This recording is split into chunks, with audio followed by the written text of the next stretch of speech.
So, would you say that because somehow some people have said that look for Fino's situation, we really cannot talk about his success without talking about Olamide because it looked as though at that point in time him attaching to Olamide and being that somehow there was a bigger market in the West when it comes to music now. Would you say that him affiliating with Olamide did a lot for him? It did. It did. I mean, I remember the first record they ever made. It was Ghost Mode. It was shot by Clarence. The Ghost Mode beat was a beat that Fino made and just left it. Didn't know what to do with it for a while. Okay. Then he did his verses and sent it to Olamide, and Olamide, of course, killed that record as well. So, that affiliation, that East and West affiliation, stamped this new era for hip hop. And I'm talking rap music. I'm not talking Afro beats. I'm talking hip hop, Afro, rap music. So, and created an interesting collaboration that nobody had ever seen. One guy from the East, one guy from the West. Fino. Did you guys see that coming? I knew No, I knew it was going to happen. You knew. The first interview that they did, the first newspaper print, right up after Ghost Mode dropped was on This Day. I'll find that newspaper. I think I still have it. I still have it somewhere in my archives. Mm-hmm. And he wrote the East-West partnership in hip-hop. The East finally forgives the West for the war, for the civil war. In Nigeria, everything is tribalized. But they put Fino and Olamide and said, finally, peace between these two tribes. That is how impactful. That's how politically, that's how impactful socio-politically and economically that record did, and their partnership has done for music. They went ahead to make so many other records. Father, they made an EP together. You understand? Two Kings. Their partnership has birthed so many big records. And also eased Fino into this market as well. And it's just about expanding your market. It's about expansion. It's not about who made who or who crowned who. Yeah, because Fino, to a large extent, had his following. And if he didn't have that following, I guess Olamide and his team might not have deemed him worthy to partner with. So Fino always came with value.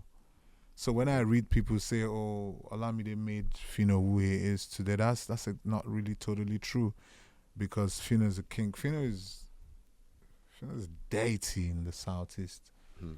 Like, you can't discuss 5 biggest things that have happened to that region. So it's the same way you discuss Michael Obara, Nnamdi Azikiwe. That's how you speak about Fino. He's a cultural phenomenon, So, yeah, and that's how that got birthed, and then they've been close and they've been friends and they've been hugely successful. Look how much they've achieved in the business. Yeah, all just because they put aside all those tribal sentiments. They're always laughing about those things. They're like, these people don't have money, then they don't have work. You understand? And they move ahead and they do incredible things as well. Now let's talk about something that I've seen. It's almost like a culture now. Yeah. It's even moving beyond rap, but I would say it was more common in rap now. We saw it with Jay-Z, Nas, Tupac, Biggie, and now even coming home, Rugged Man, Idris. That's beef now. Would you say beef is important when it comes to blowing up an artist? Do you think it's something that is big? Case in point, straight up, Davido, Wizkid, Burna Boy, right? Especially Davido and Wizkid, because it was first both of them before Burna Boy. Personally, I think before Burna Boy came and overtook both of them, and now he's way ahead.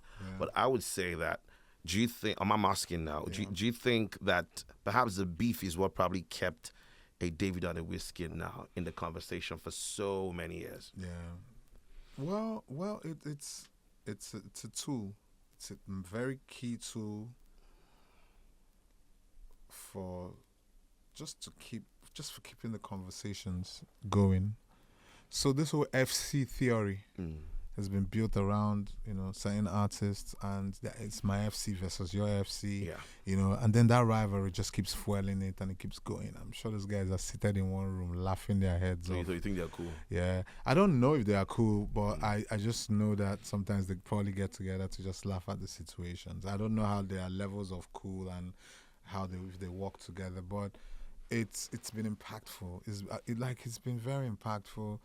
People take sides. People like to take sides. People like to say, "Oh, we're Chiwete's people," and the Wete gang. They'll just show up with showing off with their with the same outfit you're wearing. They do up their hair like you. So it's fun engagement. I just feel it's clever.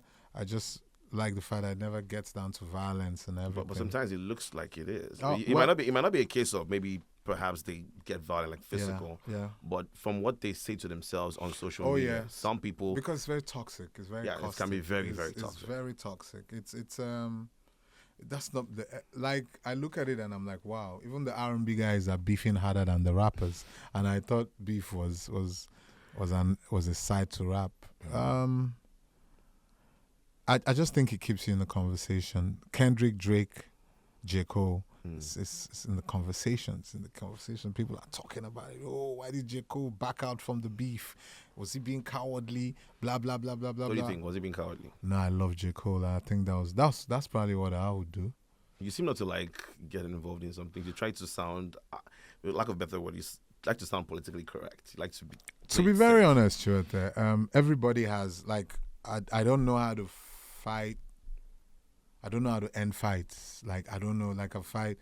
As a kid, when I was in secondary school, I got bullied a bit. So as this guy out, he'll slap me on the back of my head. What thing you want to do? Can you figure me? And he'll push me. He'll see me talking to girls and he'll just come and just take my bag or knock down your. So one day I just looked at that guy, I said, okay, we're going to sort this guy out. End of. When school ended that day, it was a Friday, I just told him that. I just dragged him. I told him, come, let's go. We're at this land of settlement place near the home economics lab. So we went there, and I said, so we're going to fight today. The guy was looking at me like, where did this one get liver from?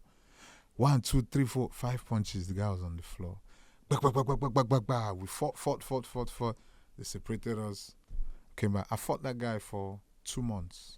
So you're doing that every friggin' day. The guy took off at some point, called his parents, said this kid is crazy. You understand? So that's how I am. Maybe because I was a bit of... That's the way I grew up very quiet, and a lot of people always would always mistake it for cowardice or mistake it for being afraid of one thing or the other. I just don't know. I can stay dedicated on something, and I won't let go until I damage your psyche. So that's how you don't start. Yeah. So with rap, with beef, I looked at it. First of all, I looked at all my iconic guys, the guys that inspired me. I looked at Biggie, I looked at Nas, I looked at Jay. I just said to myself, these guys are alive today because they were able to sidestep the beef. I mean, their fans did they really sidestep? No. They got involved in it and left it. They got involved in it and left it so they could stay alive. Because at some point, imagine if Jay and Nas were still going at it till now. Now they're sitting down, they're doing business together. Don't you think perhaps that might just be a case of, the attention had moved from them? Sometimes it looks as though when that happens, that's when artists now want to kind of make peace when they're no longer like in the limelight. No, but that's not true. The truth is that Jay at the height of it, Nas at the height of it, they didn't lack any attention at that point when they were getting to the beef. I think Nas needed the attention more than Jay, because Jay was like hugely successful and Nas was a bit static. But I have certain philosophies. I work with positive energy a lot, which is why I don't have a lot of friends in the music business. So where are you going to have the beef with me now? We have to have a common ground, except you are somewhere writing tracks and dropping the tracks and shooting maybe this content. And most times I don't even respond because I'm in a space where I am a leader. So I have to continuously inspire the generations that come after me. You understand? And I always like to tell them, these things, unless it makes money for us, I'd like to see what we're doing. I'd like to see the plan for this year beef. Like Ruga might not be a rapper, Benson might not be a rapper, but they got together after their so-called beef and they made incredible music and they've been on tour. So that's what I expect. Let's do business. I'm here to do business. I'm focused on the bags. I don't, So now that you're saying that, did you think, say maybe a Vector and MI, the beef was real? I don't know. They're my friends. And I spoke to them individually when this happened. And I said, we don't need this for the culture. We don't. But some people can argue and say, oh, the culture needed it. It kept us in the conversation. Where's the conversation today? It's fizzled out. But did we make money from it? They said they did. And I'm like, okay. But I spoke to them. I'm like, I think we need more peace. I think we need to raise more men. We need more success stories within rap. And I don't think this is how we're going to get it. We need to win by owning our own platforms, our own awards. Yeah. We need to be able to say, okay, this next guy is coming. M is endorsing him. Illy is endorsing him. He's sitting at the table with the kings. You understand? That's how I look at things. You understand? It's altercations and getting into those fights and headbutts and growing your FC, and it's never been my style. Okay. That's not even my personality. Me, I'm always about peace. I always try to preach peace. And I'm like, can we just try and stay focused? Because we are not top of mind genre in this country. So you see this beef, you think it's going to help, but on the long run, it will ridicule us and we'll all look. Like some people have the opinion that rap could never get any buzz by itself. Rap songs could never blow up. That's why I love Odumodu. That's why. So I mean, yeah, because these are records that's a rapper that is putting in the work and making bangers. He's making bangers, but when it comes to rap music itself, I don't think it's the way it used to be. Back in the day, we had MI, Vector. But Odumodu is a rapper. He is a rapper, but we're not having too many people rapping. You hear people singing now. Oh, yeah. People are singing because it's a bigger market. But singing has always been, I will use the word bigger market, but it was always big. It's a bigger market, bro. But when you guys were in the game, like say years ago now, you guys would have also opted for singing. Singers were still big. Yeah, because you guys didn't switch. Why do you think rappers are switching now? My generation it's also the trend. It's also the global trend for the culture. So I think generally rap is reducing globally. Everybody's on that, melodic rap. There are even categories now for melodic rap in the Grammys. When I was growing up, it was best rap album, best rap videos, or best rap collaborations. Now it's best melodic songs, featuring such a gunner, featuring, so it's a generation of, it's a different way of doing it. You can't knock it. It doesn't make the music any less, but it's not the same thing as the hip-hop culture that I grew up with. So for you to survive in this space now, you must be clever. I came into the business inspired by the likes of Jay-Z, Nas, Biggie, and they would always get people on the hook. Biggie featuring 112, Biggie featuring Faith Evans, Jay-Z featuring Justin Timberlake, Ja Rule featuring J-Lo, Nas featuring or the scores of people he's had to sing his choruses. And that's how I intend, that's why I have Fave on the record, Tenny on the record, this such and such on the record. That's how I look at it. So do you see yourself singing? Maybe eventually. a little bit. I'm trying it out these days. Just, try some melodic stuff here and there. I'm not quite as confident yet, but I'm just working on it. And if it doesn't feel good, it will never be released. It's a simple process. Yeah, I'm not under any pressure to do it because that's the trend. Yeah, because I have a fan base that's solid and they've always still believed in me, even when I spit bars. You understand? So, yeah. So back to what you said about it looks like I just like my peace of mind. Okay. Everybody can't be like that. But I'll give you my 2 cents on what I feel the genre can be doing, because we don't have a lot of unity in rap.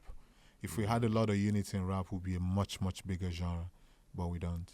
So all that beef, it never made any sense. Much sense to me. I mean, feel free to have your own opinions. Okay.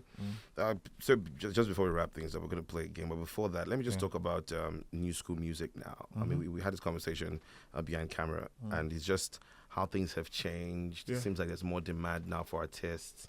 Do you think that the high demand now for artists, so when I say high demand, I mean you drop a song today, in 2 months, you need to drop another if you want to be relevant. Yeah.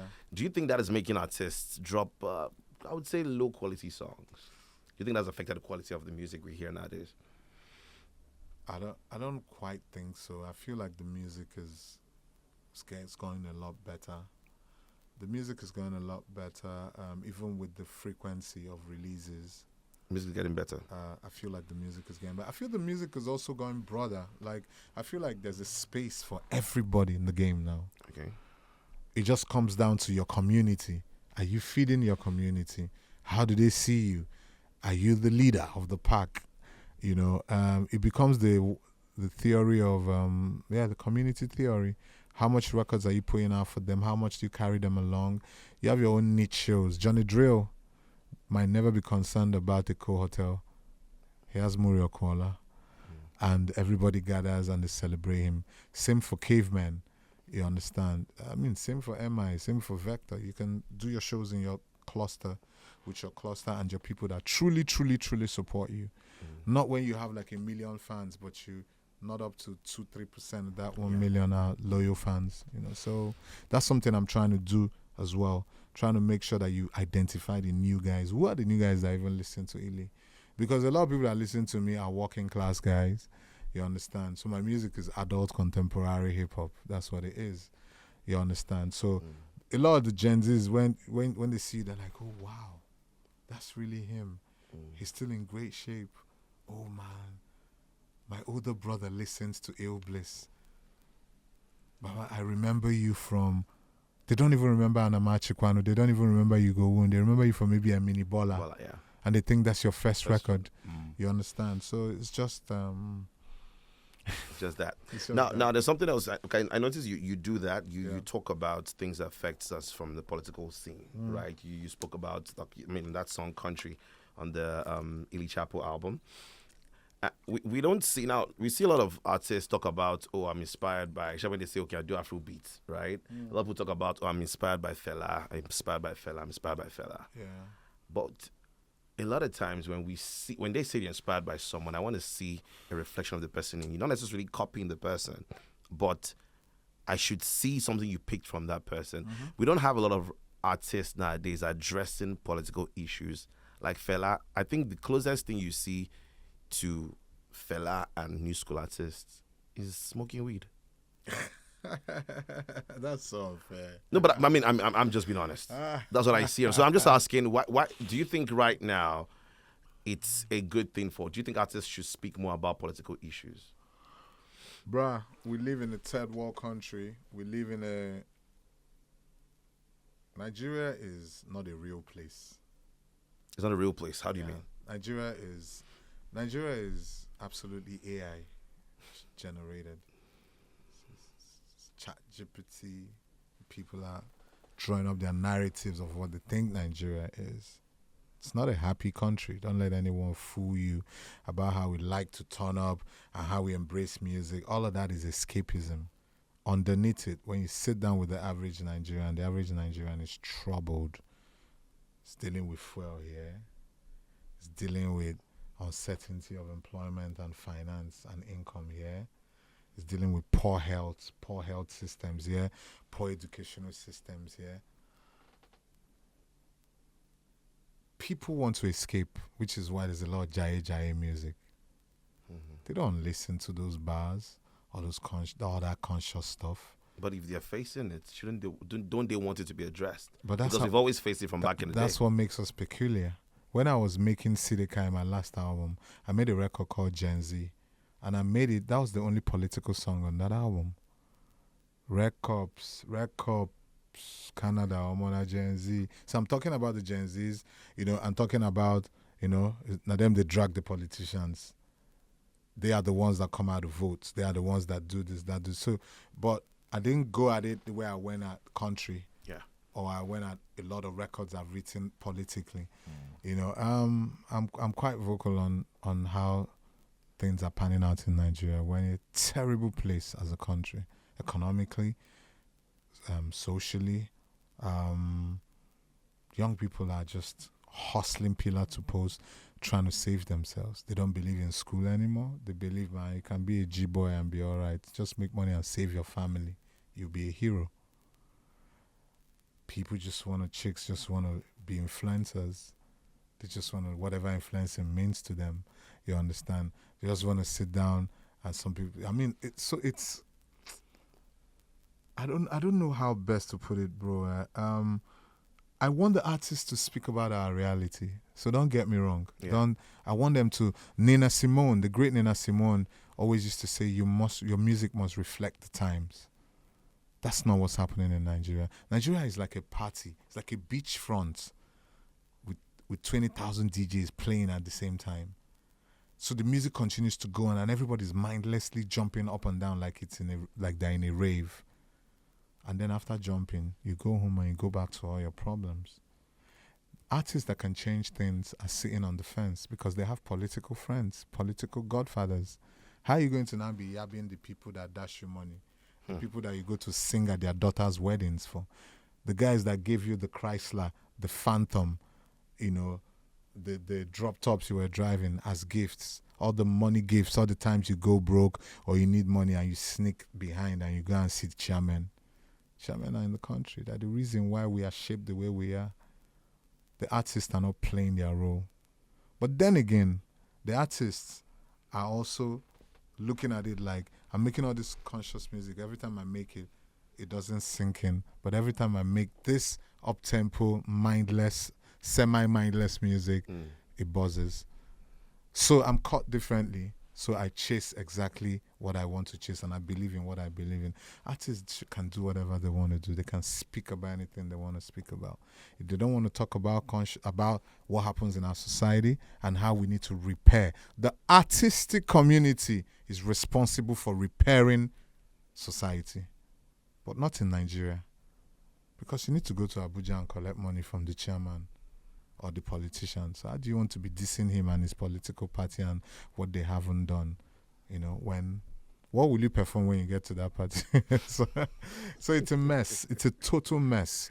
I hate to even talk about it, bro, because you see artists that you know that they have the numbers so they can influence a lot of things going on. But they refuse. They turn their backs on it and they just make same mindless records that the public will consume on a mass level. But I'll go back soon. I'm getting back to my stuff. I will always talk. I'm a rapper. The rappers that influenced me when I was coming up were rappers like KRS-One, Queen Latifah, Public Enemy, Nas.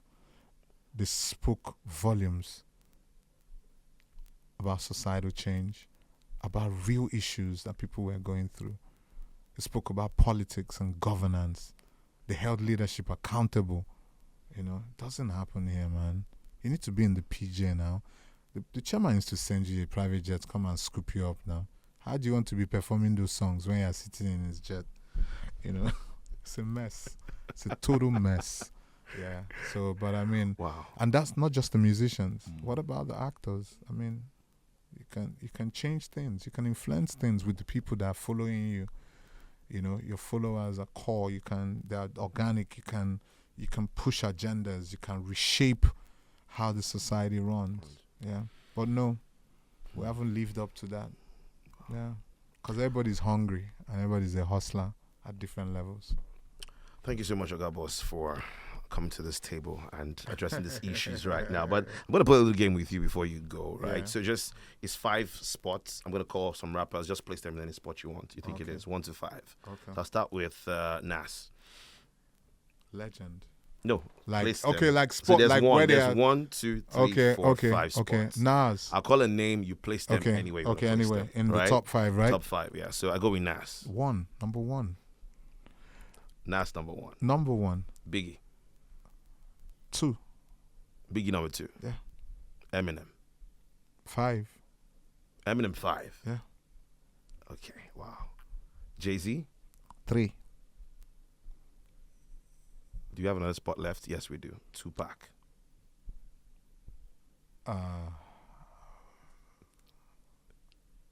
Tupac can be rated. No, so since you picked that one, it means No. because you said Nas is Nas is one. Yeah, Nas Right. is one. So that Biggie means two. so you left only one spot. That means you put Tupac at number 3, if I'm not Yeah, mistaken. I put Pac at number 3. No, I didn't put Pac at number 3. You said so. We'll go again. I said Nas number 1. Nas, Biggie, You said Nas, Biggie. Jay was number 3. Jay was number 3. Yeah. You said Eminem 5. So that Eminem means Tupac 5. is 4. That's not the guy. Tupac is not on. Tupac is not. Shouldn't be on any lists. Why do you say so? Because the truth is, Tupac was even much more to me than a rapper. Like the messages that, do you know the art of storytelling in hip hop music? For me, the first time it hit me, and I'm like, your pen is so potent, and it can be used to create like a sword. like a sword. Where records like Brenda Has Got a Baby, records like Keep Your Head Up, records like Dear Mama.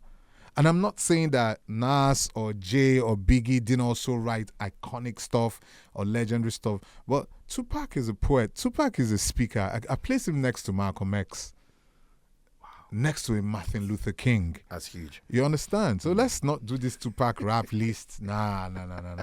Which is also the same place I place in Nas, but just for the sake of giving you a number 1 on that list. Yeah, I get you. No, I'm a core Nas guy, and I love Tupac's music because it was poetry. It was for the black race. It's bigger. But funny enough, you look so much like Biggie. Have you been They told say that that a before? lot. It's like you give that Biggie Yeah. vibe. Well, there's this picture you took with a particular suit. I was like, Yeah. Biggie, is that you? Are you back to life? Okay, so Yeah. I'm bringing it back home now. What we just played now, I'm bringing it back home this time around. So I'll give you my same top thing. 3 Wait, home. no. Wait, it's a game. Don't make It's it not- 5. Don't make it 5 because I don't have 5. What I'm saying, no, I'm going to give you names. So you just place it there. What I'm telling you is that the idea of the game is you don't Yeah. quickly put the number 1 in Yeah. case they call someone else they want to place there. Okay. So it's a game. It's not like it's, right? Yeah. So for bringing home now to Nigeria, we have 1, 2, 3, 4, 5. So here we go. Are you ready? I'll try. Da Green. Not on my list. Wow. Okay, so he's not in that top 5. Vector.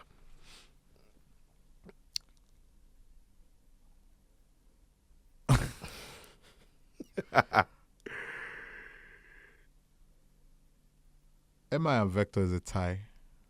Okay, place Vector somewhere. You have to put I have to place him somewhere. Yeah, you'll place him somewhere.